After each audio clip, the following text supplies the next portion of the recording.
श्री शिवाय नमस्तुभ्यम। भोलेनाथ को प्रसन्न करने के लिए प्रदोष व्रत रखा जाता है, जो कि हर महीने के कृष्ण पक्ष और शुक्ल पक्ष की त्रयोदशी तिथि यानी कि 13वें दिन रखा जाता है। जो भी व्यक्ति सच्चे मन से इस व्रत को रखता है, भगवान शिव की कृपा से उसके सारे दुख, सारे कष्ट दूर हो जाते हैं। प्रदोष व्रत में शाम का समय, जो कि प्रदोष काल का समय है, वो पूजा के लिए सबसे शुभ और अच्छा माना जाता है। मान्यता है कि प्रदोष काल के समय भगवान शिव कैलाश पर्वत पर नृत्य करते हैं और बहुत ही प्रसन्न मुद्रा में होते हैं। इस समय यदि भक्त उन्हें सच्चे मन से पुकार कर अपने मनोकामना पूर्ति के लिए प्रार्थना करें, तो वो सबकी मनोकामनाएं पूर्ण कर देते हैं। शुक्रवार के दिन पड़ने वाले प्रदोष व्रत को शुक्र प्रदोष व्रत कहा जाता है, और जो भी भक्त शुक्र प्रदोष व्रत रखते हैं उनके जीवन में खुशहाली बनी रहती है, सभी पापों का नाश हो जाता है और वैवाहिक जीवन सुखद होता है। व्रत करने वाले भक्त को 100 गौओं को दान करने का फल प्राप्त होता है।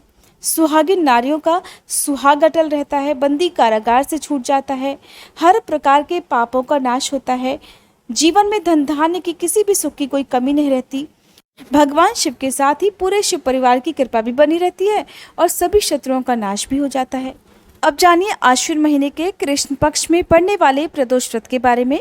प्रदोष व्रत कब रखा जाएगा, त्रयोदशी तिथि कब से कब तक रहेगी, प्रदोष काल का समय इस दिन क्या रहेगा, साथ ही आप जानेंगे पूजा विधि और कथा के बारे में। इस बार 23 सितंबर शुक्रवार के दिन प्रदोष व्रत है। शुक्रवार के दिन होने के कारण ये शुक्र प्रदोष व्रत रहेगा।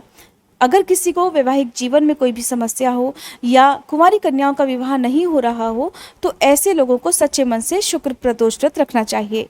त्रयोदशी तिथि प्रारंभ होगी 23 सितंबर को तड़के यानी कि 22 सितंबर की मध्य रात्रि 1:18 से। हालांकि रात 12 बजे के बाद से नई तिथि प्रारंभ हो जाती है और त्रयोदशी तिथि समाप्त होगी प्रदोष व्रत की रात को ही 2:30 पर, यानी कि जिस दिन त्रयोदशी तिथि प्रारंभ होगी उसी रात को मध्यरात्रि में समाप्त भी हो जाएगी। प्रदोष काल का समय रहेगा, जो कि विशेष शुभ मुहूर्त माना जाता है। 23 सितंबर शुक्रवार को शाम 5:24 से लेकर 6:54 तक आपको शाम की पूजा इसी शुभ मुहूर्त में करके अपना उपवास भी खोल लेना चाहिए। अब जानिए शुक्र प्रदोष व्रत की पूजा विधि और कथा के बारे में। पौराणिक कथा के अनुसार किसी नगर में 3 दोस्त रहा करते थे, एक राजकुमार, एक ब्राह्मण कुमार और एक धनिक कुमार। राजकुमार और ब्राह्मण कुमार विवाहित थे, जबकि धनिक कुमार का विवाह तो हो गया था, लेकिन अभी गौना शेष था। एक दिन तीनों ही मित्र स्त्रियों के बारे में बात कर रहे थे। एक कहने लगा कि स्त्री के बिना तो घर भूतों का डेरा होता है। धनिक कुमार ने ये बात सुनी तो उसने तुरंत गौना कराकर पत्नी को घर लाने का निश्चय कर लिया।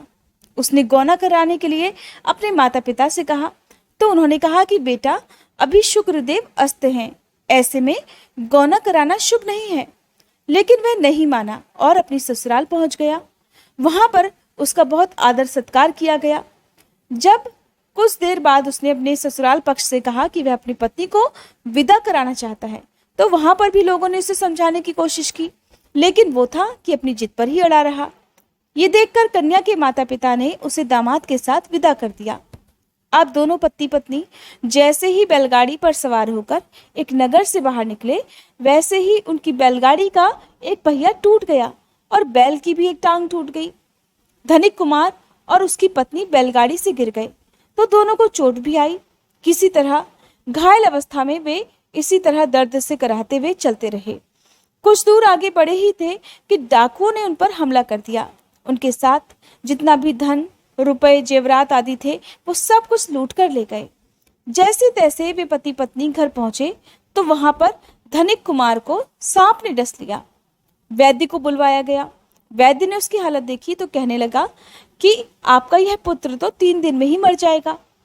इस बात की सूचना जैसे ही ब्राह्मण कुमार को मिली तो वह तुरंत अपने मित्र के पास पहुंचा और उसके माता पिता से शुक्र प्रदोष व्रत रखने को कहा और धनिक पुत्र को उसकी पत्नी के साथ वापस ससुराल भेजने का सुझाव भी दिया। धनिक पुत्र ने अपने मित्र के कहे अनुसार वैसा ही किया और पत्नी को लेकर वापस ससुराल पहुंच गया। विधि पूर्वक शुक्र प्रदोष व्रत रखा। भगवान शिव की कृपा से उसकी हालत ठीक होने लगी और उसके सभी कष्ट भी दूर हो गए। फिर उसके जीवन में सुख और समृद्धि आ गई। इस प्रकार जो भी सच्चे मन से शुक्र प्रदोष व्रत रखता है और इस कथा को पढ़ता या सुनता है, भगवान शिव उनके सभी दुख दूर कर देते हैं। उनका जीवन खुशहाल होता है और हर प्रकार के सुख की प्राप्ति होती है। शुक्र प्रदोष व्रत के दिन भगवान शिव और पूरे शिव परिवार के साथ नवग्रहों में से एक शुक्र ग्रह का भी पूजन किया जाता है। इस दिन आप सफेद या हल्के गुलाबी रंग के वस्त्र पहनकर पूजा करें। साथ ही भगवान शिव की पूजा करने से पहले सुबह हाथ में जल या पुष्प लेकर आपको व्रत रखने का संकल्प भी लेना चाहिए।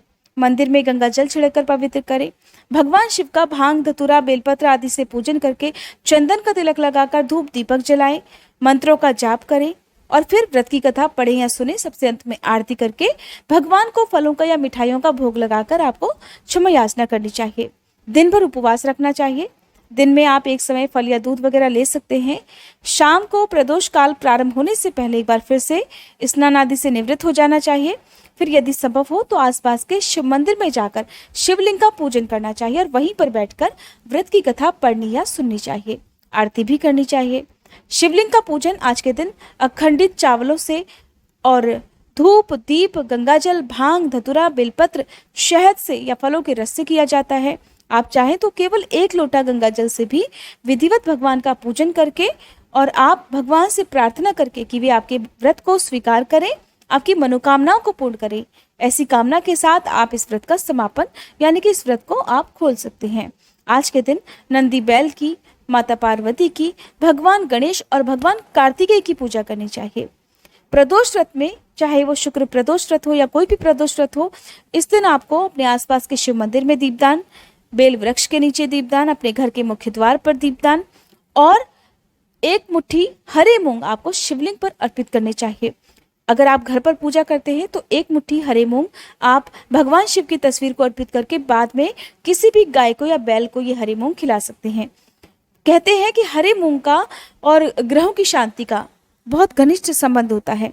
ग्रहों की शांति के लिए आप आज के दिन बैल को हरा चारा खिलाएं। आप अपने घर पर आए हुए भिक्षु को कुछ न कुछ दान की सामग्री जरूर दें। अपनी सामर्थ्य के अनुसार दूध या दूध से बनी वस्तुओं का दान या अन्न का, वस्त्र का दान आप कर सकते हैं। किसी भी व्रत में यदि दान किया जाता है तो वह व्रत जल्दी सफल हो जाता है, जल्दी ही मनोकामनाओं की पूर्ति कराने वाला होता है। अगर आपको पुराणों की कथाएं सुनना पसंद है तो आजकल आप हमारे चैनल पर शिव महापुराण कथा और भागवत कथा भी सुन सकते हैं। इसके अलावा आने वाली शारदीय नवरात्रि में आप पूरे 9 दिन की कथाएं और पूजा विधि की जानकारी हमारे चैनल पर देख सकते हैं। वीडियो अगर अच्छी लगी हो तो प्लीज़ वीडियो को लाइक करके कमेंट बॉक्स में ज़रूर बताइएगा कि ये वीडियो आपको कैसी लगी।